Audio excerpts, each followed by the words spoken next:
Mesdames et messieurs, bonsoir, bienvenue à Metro News. Le gouvernement est déjà au travail pour venir en aide aux déplacés, annonce la ministre des Affaires sociales, Marie-Ghislaine Monpremier. Elle a fait remarquer que le chef de l'État constitue une task force pour intervenir. Testé positif au Covid-19, l'ancien président Jean-Bertrand Aristide a laissé le pays ce jeudi en direction de Cuba où il devra se faire soigner. Des associations professionnelles de magistrats expriment leur tristesse suite à la mort du président de la Cour de cassation, Maître René Sylvestre. Dans une note datée de ce jeudi, elle salue le parcours remarquable de ce dernier au sein de la justice haïtienne.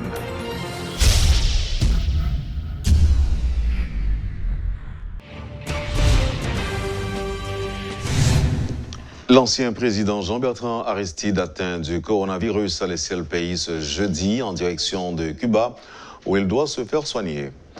Monsieur Aristide, apparemment mal en point, a été conduit à l'aéroport Toussaint-Louverture dans une ambulance. Il a été embarqué à bord d'un avion dominicain immatriculé HL 1045. L'ancien prêtre devenu président est accompagné de Maryse Narcisse, ancienne candidate à la présidence du parti Famille Lavalas. Il faut souligner que c'était tout un mystère autour de l'état de santé du leader à vie du parti Famille Lavalas. L'entourage de M. Aristide avait clairement fait savoir qu'il était en pleine forme. Dans le cadre d'une campagne de vaccination organisée par l'ambassade de France, plusieurs citoyens français vivant en Haïti commencent à se faire vacciner contre le coronavirus au centre Gesquio. Un personnel de santé est disponible à l'intention des désireux. Rencontré devant l'entrée de ce centre hospitalier, un quadragénaire explique qu'il a reçu une dose de vaccin sans aucun effet secondaire. Ce qui est loin d'être le cas de tout le monde, a-t-il souligné, sous couvert de l'anonymat. Suivez ce reportage de Rodolphe Pierre-Louis.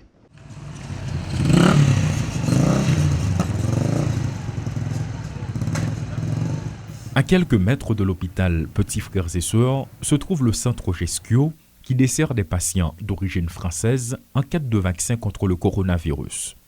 Logés sur la route de Tabar, ces citoyens viennent de partout pour se faire vacciner. Ce centre hospitalier, qui occupe une bonne partie de la zone, procède à cette initiative sous la directive de l'ambassade de France qui, selon les constats, veut protéger ses ressortissants. Quelles sont les conditions d'admission ? Est-ce que ce sont les patients qui doivent se déplacer ou des moyens de transport sont disponibles à leurs intentions?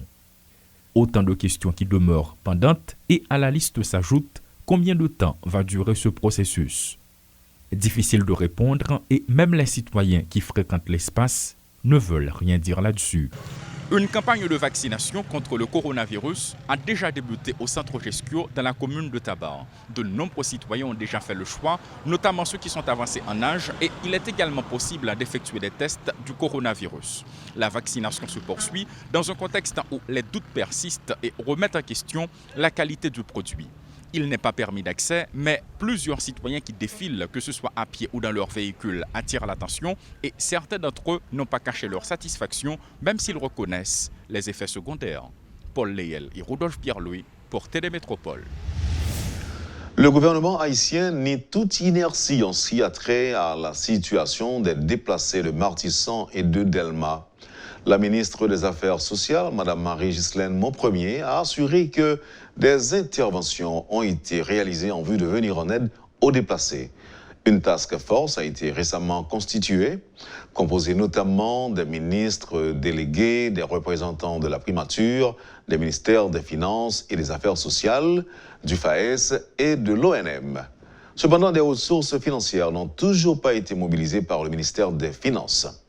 Les responsables de l'Office national de la migration et de la protection civile doivent réaliser un décompte précis du nombre de déplacés. La ministre Monpremier rejette toutefois les statistiques faisant état de plus de 10 000 déplacés. Elle assure que le nombre de personnes ayant fui les violences des gangs à Martissan et Delma n'est pas supérieur à 5 000. Les agences du gouvernement, notamment le FAES, continuent de distribuer de la nourriture aux déplacés au centre sportif de Carrefour et dans d'autres centres, dont 2 églises, au Bas de Delma et à Léogane. Le gouvernement œuvre afin de permettre à ces déplacés de regagner leur domicile ou de faciliter leur relocalisation. C'est comme ça. Nous t'ai acheté l'huile, nous t'ai acheté du riz, nous t'ai acheté maïs, nous acheté pois, nous acheté spaghetti et puis nous t'ai gagné préparé des kits même pour Simona. La kaeli des kits qui gagne du riz là-dedans, qui gagne pois, qui gagne l'huile, qui gagne maïs là-dedans, qui gagne 2 t-shirts là-dedans pour Simona besoin de déplacer immédiatement. Nous t'ai bay conforteur pour moun yo ka dormi, pour pas dormir à même le sol.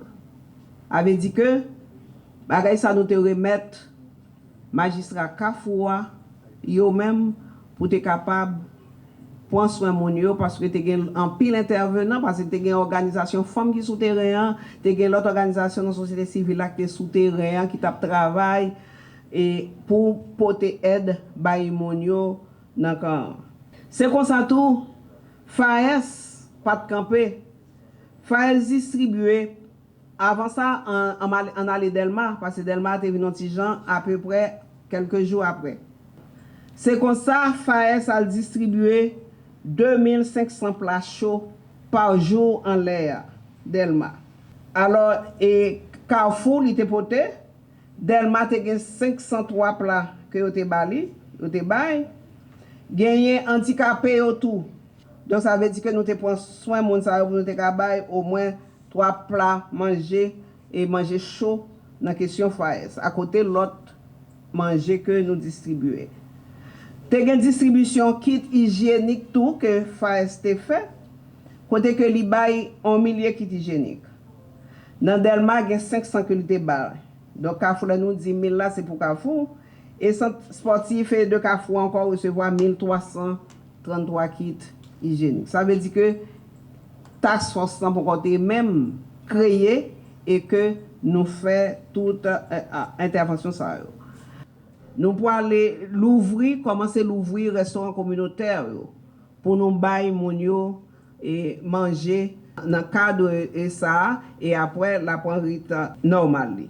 Parce que nous faisons recensement sous place, nous ouais moun yo, nous parlons avec moun yo, compter moun yo. Donc, chiffre que nous là, c'est libre pour prendre parce que nous sommes sur place, nous pas dans spéculation. Nous gagnons centre sportif de Carrefour qui gagne jeudi 1115 personnes recensées. Nous gagnons armée du salut au niveau de Delma 2. 1482 personnes. Nous gagnons école communautaire de Delma qui lui-même hébergeait exclusivement les personnes à mobilité réduite. Au nombre de 565 personnes qui dans ce site là, mais toutes pas handicapées. Nous gagnons parc Celtique au niveau de Solino. ONM rivé recensé 1112 personnes. Nous gagnons à Poste Marchand 152 personnes recensées. Nous gagnons Village BNC. Nous recensons 1499 personnes. Et dernier site, c'est terrain Issa du côté de Tabar, récemment envahi par deux compatriotes en situation difficile au niveau de Badelma. Quatre associations professionnelles de magistrats expriment leur tristesse suite à la mort de Maître René Sylvestre. Dans une note datée de ce jeudi, elle salue son parcours remarquable au sein de la justice haïtienne et déplore une grande perte pour le pays. Par ailleurs, ces quatre associations disent espérer que ce décès ne serve pas de justification aux autorités pour différer la date fatidique du 3 juillet 2021 prévue pour l'installation de la nouvelle judicature. Ainsi exhorte-t-elle toutes les autorités concernées à tout mettre en œuvre pour faciliter l'installation des nouveaux membres au CSPJ. Les signataires de la note sont Martel Jean-Claude pour l'Association professionnelle des magistrats, APM, Jean-Wilner Mourin pour l'Association nationale des magistrats haïtiens, ANAMA, Ikenson Edumé pour le Réseau national des magistrats haïtiens, RENAMA, et Michel Dalexis pour l'Association des juges de paix haïtiens.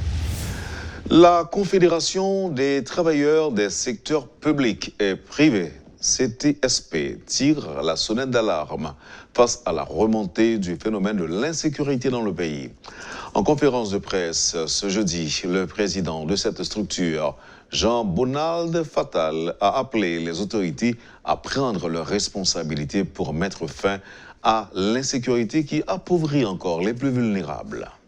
Chaque jour, situation travail, situation population vient plus mal. Presque tout le monde vient vulnérable dans le pays. CTSP constaté, c'est massacre, c'est impunité, corruption, incendie, c'est ça qui a taillé banda dans le pays. Aujourd'hui, CTSP a posé cette question, est-ce que le pays a des gens qui dirigent? Le pays n'a pas même une savane, parce que dans la savane, il y a des bêtes féroces qu'on met d'accord pour être capable de mettre l'ordre dans la savane. Même pas capable de parler d'autorité. Lorsque vous avez une autorité, elle dit une parole la respecter. Je dis, bandi a plus autorité que moun sa yo. Par exemple, si bandi dit un moun pas passer, bandi de fait yo dit moun pas passer Matissan, moun pas passer Matissan. Mais si je dis à la présidente dit un moun al passer, il pas passer. Premier ministre avec directeur général de la police là, yo te dit Matissan safe, ils sont zone verte, tout le monde met passer. Est-ce que ça fait moun passer? Je dis à plein moun, nous t'es supposé sous table là qui habite dans zone Carrefour, qui pas qu'à traverser parce que bandi pas vle yo passer. Je dis à là, gen un paquet de monde, par exemple, moun dans sud, moun dans Grandance, qui obligé pas qu'à venir et aller retour là, pas capable faire. Et en pile monde qui t'a travaillé dans factory, obligé perdre le job. Il y a des gens qui travaillent de l'autre côté, obligé perdre parce que pas prendre le travail. Je dis, nous pas capable de parler de autorité. Nous avons des gens qui utilisent l'argent de l'État, qui utilisent des privilèges, mais qui parlent des autorités, parce que leur autorité, sous parler, est obligé d'entendre. Ou même là, quand ils sont mère de famille, ou sont père de famille, leur parler avec un petit monde attendez, ça fait autorité. Mais si vous parlez pas jamais entendre, ça veut dire que ou gain des privilèges non mais ou pour les machines l'État, gaz l'État, l'argent l'État, mais ou pas autorité, moun ça pas capable de considérer comme des autorités parce que yo pas gain autorité sur rien. Le mouvement MTV Haïti condamne une vaste opération de persécution politique contre son président, le docteur Réginald Boulos. Dans une note de presse datée du 24 juin, le mouvement de la Troisième Voie dénonce ce qu'il appelle une instrumentalisation de l'unité de lutte contre la corruption à des fins politiques pour mettre un terme à l'action anti-référendaire du docteur Boulos. Les responsables de cette structure déplorent également l'action en justice ouverte contre le coordonnateur du parti à Jacmel, le riche Moïse. Dans l'intervalle, le MTV fait remarquer que ces actions entreprises contre certains de ses membres interviennent au moment où une ordonnance a blanchi un certain nombre d'entreprises soupçonnées d'implication dans le scandale Petro-Caribé et en pleine crise sanitaire et sécuritaire. A rappeler que l'unité de lutte contre la corruption ULCC a ordonné aux institutions bancaires ce mercredi de geler la somme de 260 millions de gourdes sur les comptes d'Isabelle Valmé, Pierre-Réginald Boulos, Ursule Pierre, Emeline Girova-Brice, Sébastien Boulos, Mélissa Régine Boulos, Natacha Blanc et l'entreprise Real Business Investment. Selon le directeur général de l'ULCC, maître Hans-Jacques Ludwig Joseph, ce montant représente la somme détournée qui devrait être versée au profit du Trésor public. Rappelons également que l'unité de lutte contre la corruption enquête sur des prêts accordés à Boulos dans le cadre de Luna Pharma. L'homme d'affaires avait été déjà auditionné dans le cadre de cette affaire. M. Boulos assure avoir respecté les conditions de prêt de Luna. C'était, mesdames et messieurs, Métro News. Merci de l'avoir suivi et à la prochaine.